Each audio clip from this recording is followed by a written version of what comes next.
Welcome to Box Recaps. Today I'm going to explain the movie Jack the Giant Slayer, released in the year 2013. The movie starts and we see a boy named Jack who loves reading and listening to stories, especially when these stories are about ancient kings. His mother used to tell him stories about the giants before she died. He then goes on to read another story in which he learns that there was a time when a bunch of monks found some magic beans. They used those magic beans to try and get to God.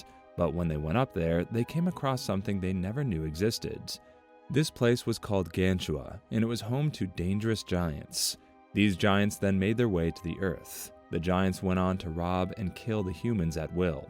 As time went by, the brutality of these giants started to grow as they started eating the humans too. We see that this story is simultaneously read to a princess by her mother, who seems to be enjoying the story and is fascinated by the two-headed giant who is the leader of all the other giants. The monks then made their way to the dark arts to find a way to rule the giants. These monks then went on to craft a crown by melting their own hearts, and the king used that powerful crown to send the giants back to Gantua. He makes this place a prison for the giants now. Jack is now with his dad, and he goes on to ask his loving father if these giants are ever going to get back. The boy is told that even if they do come down, the king's guardians, who are born of noble blood, will deal with them. While Jack's dad tells him that these giants might not be real, Isabel's mother goes on to tell her that King Eric was real, adding that she herself is from his bloodline. Isabel's mother wants her to learn more about the worlds, because this is the only way this girl would become a good queen when her time comes. After Jack's dad leaves, he continues reading the story, and it says that the giants will get back to Earth and they will put an end to King Eric's race.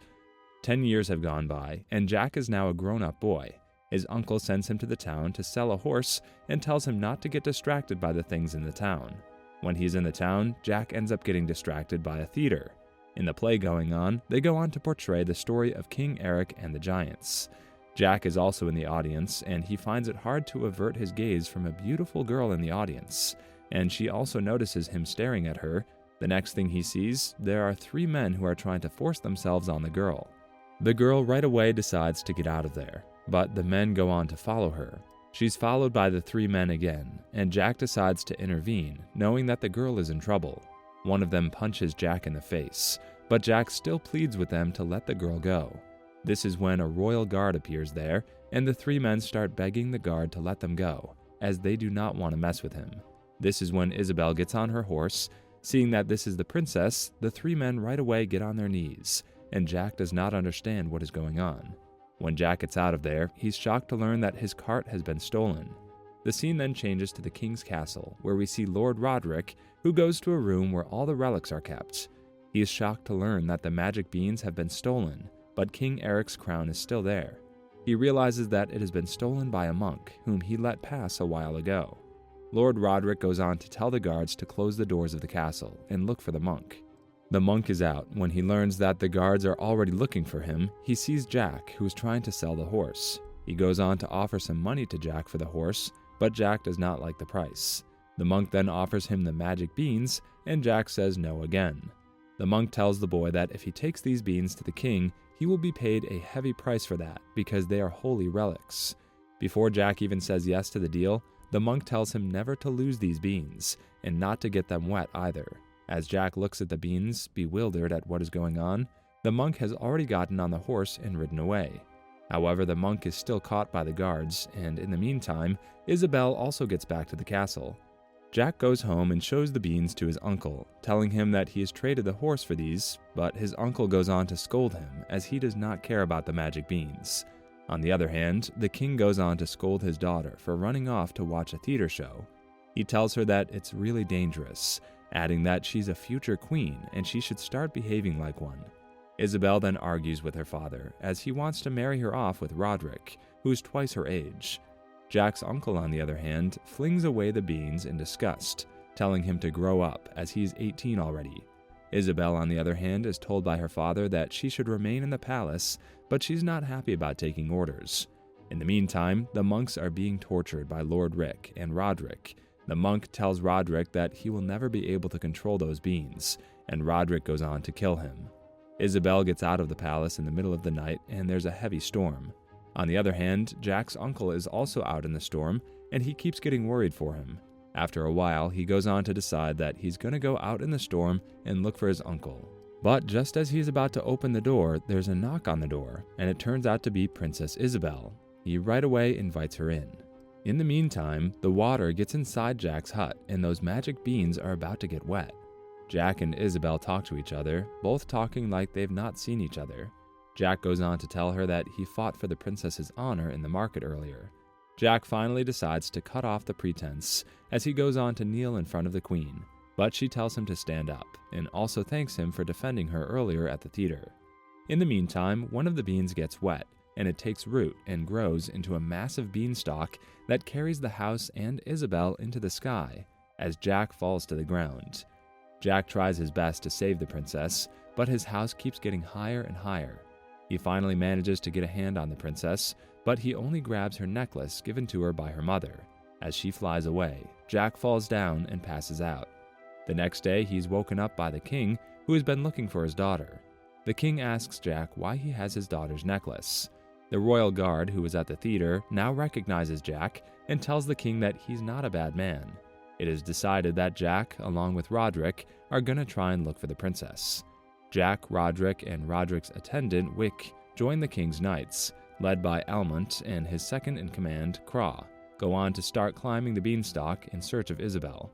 As they climb, a lightning storm during the night knocks 5 knights from the beanstalk, and Roderick and Wick cut the safety rope, intentionally sending them to their deaths. Roderick is a very jealous man who goes on to tell Jack that he should not be doing this to impress the princess, adding that even if she did not marry him, she would never marry a commoner like Jack. Roderick goes on to tell the others that those 5 knights died because a rope snapped. The next morning, they get to the top of the beanstalk. There they see Jack's house, but the princess is not inside. They're now in the world of giants as they move forward searching for the princess. Roderick then goes on to tell Jack to give them the rest of the beans, and Jack does so, but he still keeps 1 bean with him without the guards or Roderick realizing. Jack and Craw then go on to find a book that Jack gave to the princess. Jack says that the princess must have hidden it there.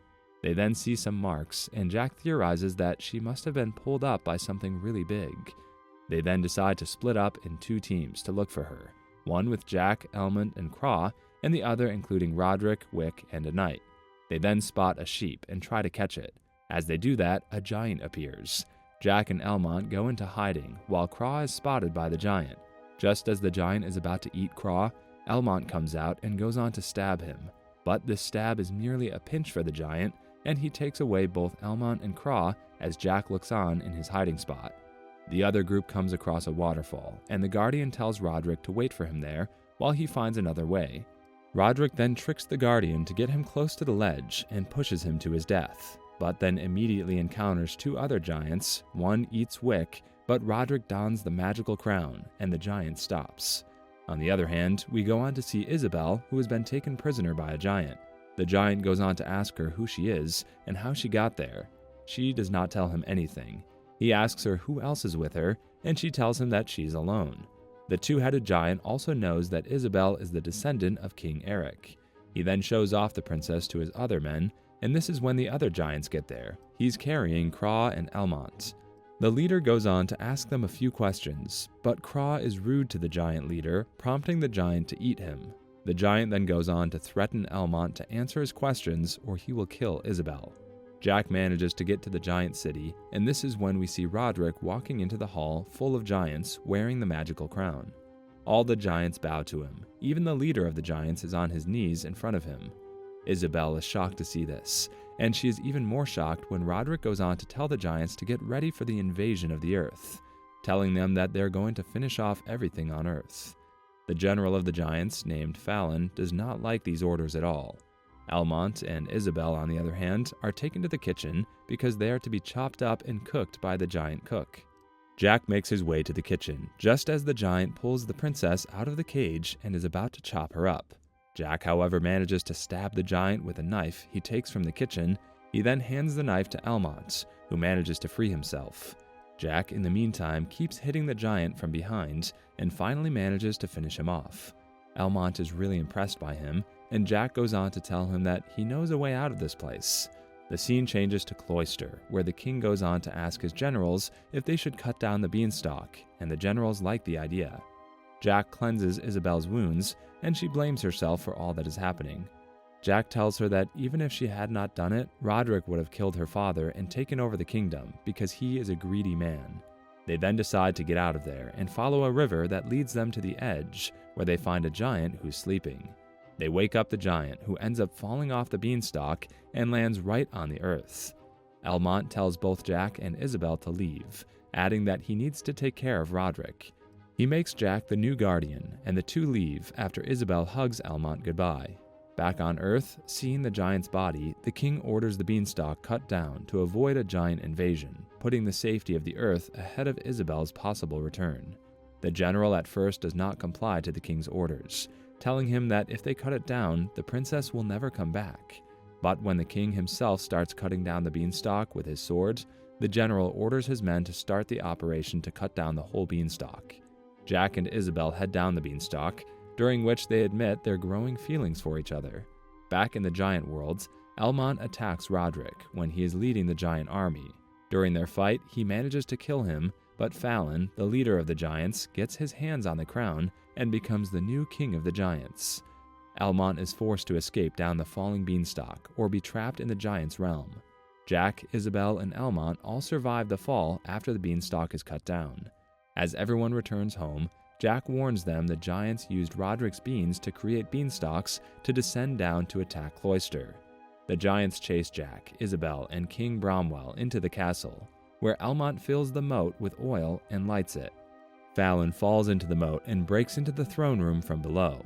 As the siege continues and both sides struggle for control of the drawbridge, Fallon captures Jack and Isabel, but Jack throws the final bean down Fallon's throat before he can eat him, causing a beanstalk to rip apart his body. Jack takes the crown just as the giants break into the courtyard. He takes control of them, sending them back to their realm to cut down the beanstalks themselves. After that, the king abolishes the law that the princess can't be with a commoner, so Jack and Isabel marry and tell the story of the giants to their children. As time passes, the magic crown is crafted into St. Edward's crown and is secured in the Tower of London, while the giant's realm is shown to still exist above London in the modern day. And with that, the movie comes to an end. Subscribe for more videos like this. Turn on the notification and leave a like to help the channel out. Thank you for watching.